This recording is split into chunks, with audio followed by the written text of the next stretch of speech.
In the quiet suburbs of Portland, Oregon, October 2016 was supposed to be a peaceful month for Linda McKinley, a 39-year-old single mother. Life for her usually followed a calm routine: work in the morning, dinner at 6, and spending time with her 16-year-old daughter, Ava. But this month, something felt different, something unsettling. It all began with small changes in Ava's behavior. At first, Linda thought it was normal teenage mood swings. But soon, the signs grew darker. Ava started locking her bedroom door, even when she was inside for just a minute. She kept her phone close to her, almost glued to her hand, and turned the screen away whenever Linda walked by. She stopped joining her mother for dinner and began spending long hours outside, claiming it was school projects or group study. But her excuses felt stale and scripted, like she had practiced them. One night, on October 9th, Ava didn't come home after school. Linda called her again and again, but there was no answer. 3 hours later, Ava finally walked in, silent, distant, and with dirt on her shoes. When Linda asked where she had been, Ava only said, "Just out with friends," and rushed to her room. That night, while lying in bed, Linda felt a cold wave of fear wash over her. Something about Ava's tone, something about her empty eyes, was wrong. 2 days later, on October 11th, a nearby convenience store was robbed. It wasn't the robbery that scared Linda, it was the way Ava reacted. Other kids at school were talking about it with fear or shock, but Ava looked curious. She asked strange questions like, "Did the police catch the guy?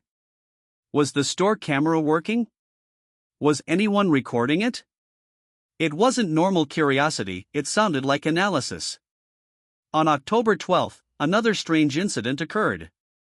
Linda woke up at 1 a.m. and saw a shadow moving in the backyard. When she opened the door, she found Ava sneaking in from outside, shivering from the cold. This time, Ava didn't even try to explain. She just whispered sorry, and ran up to her room.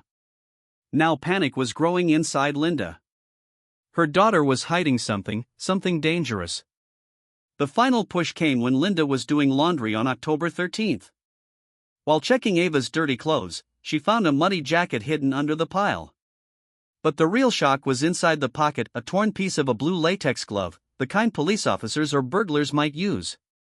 Her heart froze. Why would her daughter have this? Where had she been going at night? And why did she seem interested in real crime scenes? Linda tried to convince herself that Ava was not involved in anything criminal. Maybe she found the glove. Maybe the dirt on her shoes was from school. Maybe the locked door was just privacy. But deep down, she knew these were lies she was telling herself. Later that evening, Linda tried talking to her daughter again. She knocked on her bedroom door gently. "Ava, we need to talk," she said. No answer. She knocked again. Still nothing. When Linda finally opened the door slightly, she saw Ava sitting on the floor, staring at her phone screen, her face pale, eyes wide. As soon as Ava noticed her mother, she quickly shut off her phone and yelled, "Why don't you knock properly?" Linda stepped back in fear. That wasn't her daughter's voice. That wasn't her daughter's anger. Something else was speaking through her. That night, Linda lay awake, staring at the ceiling, her heart racing. The daughter she once knew was slipping away, replaced by someone secretive, unpredictable, and possibly connected to real crimes happening in the city. And the most terrifying thought in Linda's mind was this. Was Ava witnessing these crimes, or was she part of something far darker? The days after Ava's strange behavior felt heavier for Linda. Every hour brought a new worry, and every minute felt like a silent warning. She watched her daughter closely, hoping the fear inside her was nothing more than a mother's imagination. But the signs only grew stronger. On the evening of October 15th, something happened that pushed Linda past the point of waiting. Ava walked out of the house at sunset wearing the same muddy jacket Linda had found earlier. She moved quickly, as if she didn't want to be seen. Linda followed her quietly, keeping a safe distance. Her heart pounded the whole time. She didn't want Ava to notice, but she also couldn't let her daughter walk into danger again. Ava walked through the quiet neighborhoods, then crossed into the old industrial zone, a place filled with empty buildings, broken windows, and rusted fences. It was the part of Portland people avoided, especially after dark. Linda hid behind a dumpster when she saw Ava stop near a long brick warehouse. Faded paint, broken lights, and a metal door that hung half open made the place look abandoned for years. But Ava acted like she knew it well. She glanced around, checking if anyone was watching. Linda held her breath. Two older teenage boys stepped out of the shadows.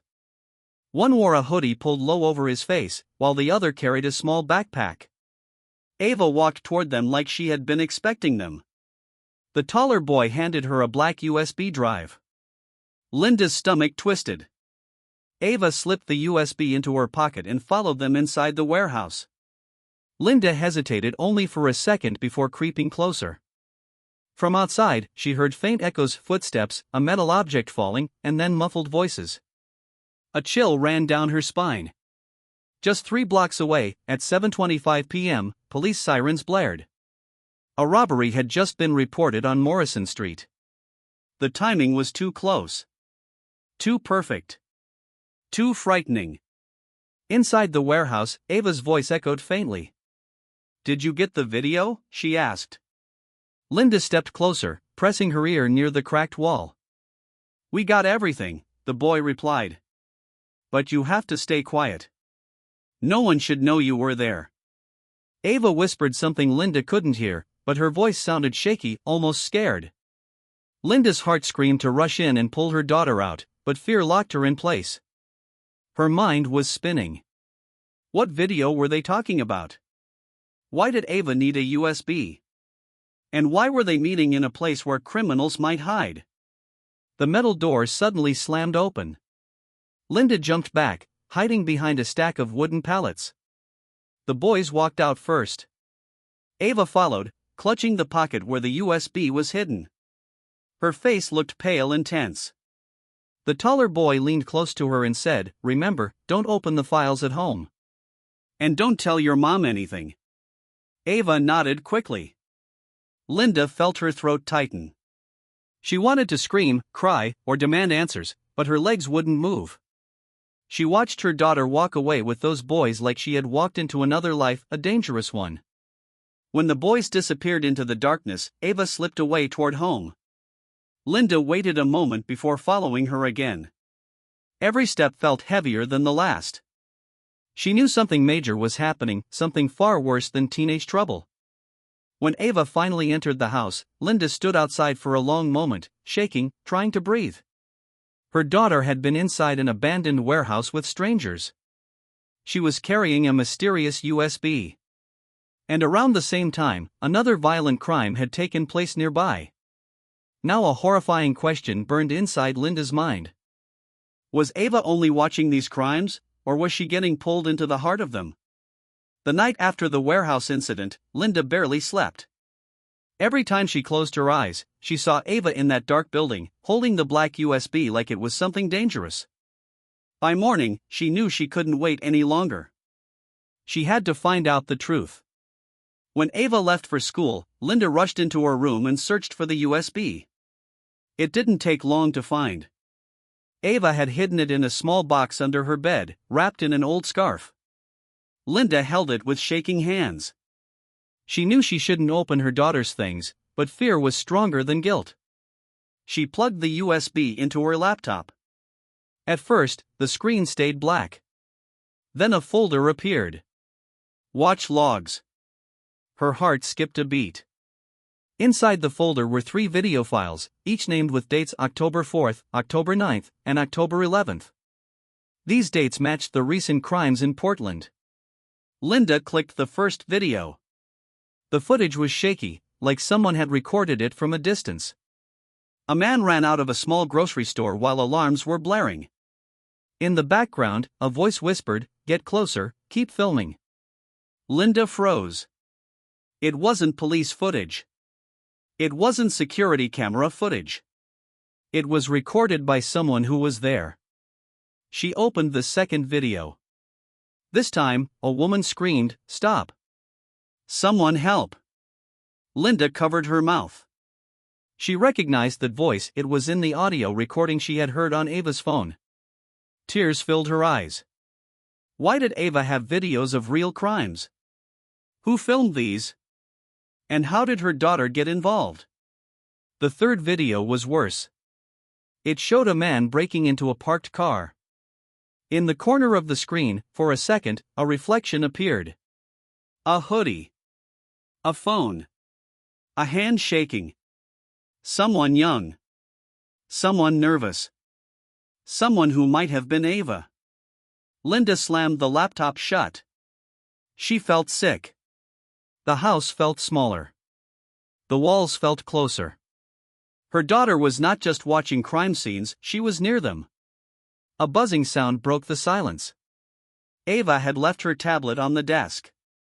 A message popped up. Meet tonight. We need you for the next run. Next run? Linda's hands trembled. Ava wasn't a victim of influence. She was part of a group. Later that afternoon, Linda confronted her daughter. She didn't yell. Her voice was soft but filled with fear. Ava, what are you doing with those boys? What is on that USB? Ava froze. Her eyes widened, then lowered. She sat on the bed, silent for a long time. Linda waited. Finally, Ava spoke. It's not what you think, Mom. I swear. Then tell me.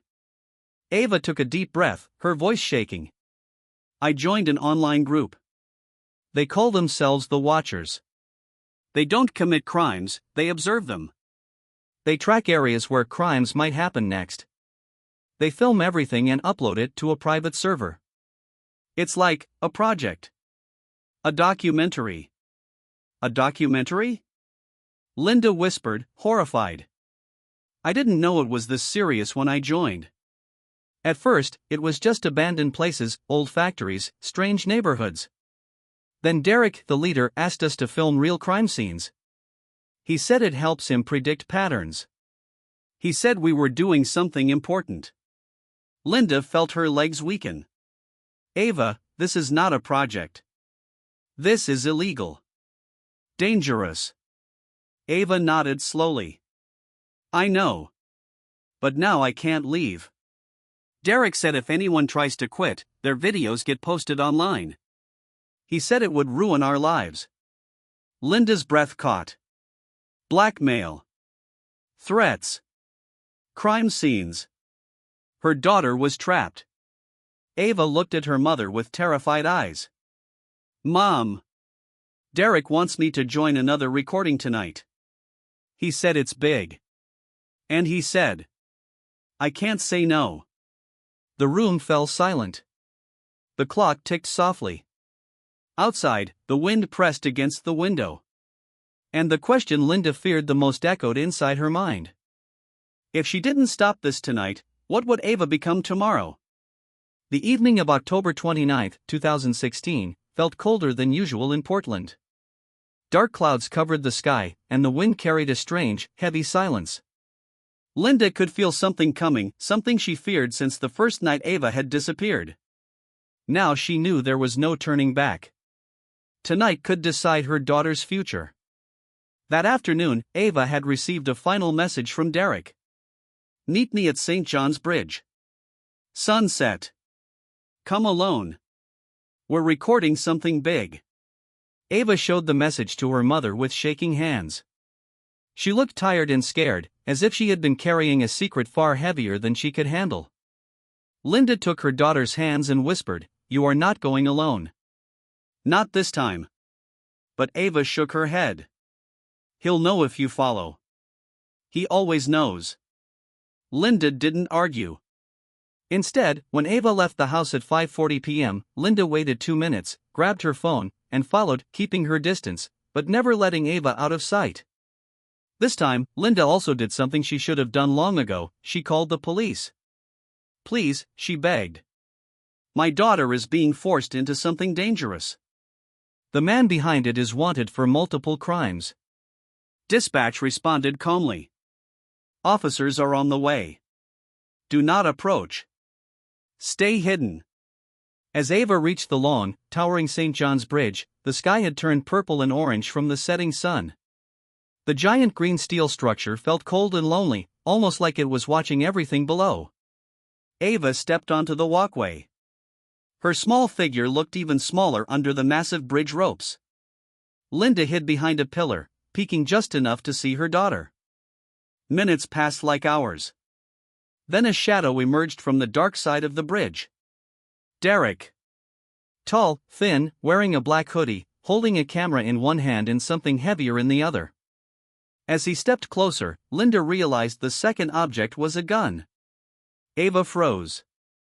Derek, why do you need the gun? I thought we were filming another crime scene. Derek smirked. Oh, we are. But tonight's crime hasn't happened yet. Linda's heart dropped. Derek stepped closer to the girl. You have a gift, Ava. You see things before they happen. You track patterns better than any of us. You helped me choose the next spot. All those maps you made, all the research, it was perfect. Ava stepped back, horrified. I didn't know that. I thought we were studying crimes, not planning them. And that, Derek said softly, is why you're useful. Linda's fear turned into fire. She stepped out from hiding and yelled, "Get away from my daughter." Derek swung the gun toward Linda. You shouldn't be here. Ava screamed. Please don't hurt her. The wind howled under the bridge as tension filled the air. Derek took a step forward, then froze.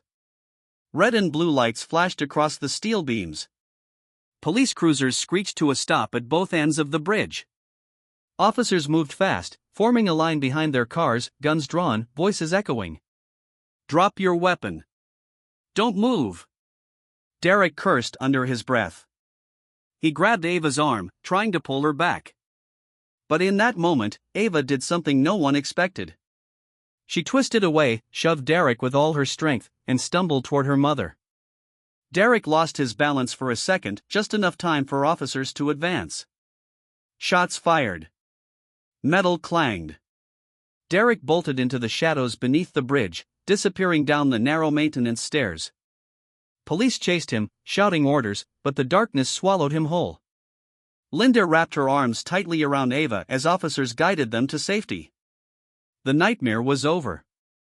Or so Linda hoped. But as they sat in the police car, an officer approached with a troubled look. We found Derek's camera, he said, but not Derek. And the last video on the camera ends with him saying he isn't done. Linda felt Ava shiver beside her.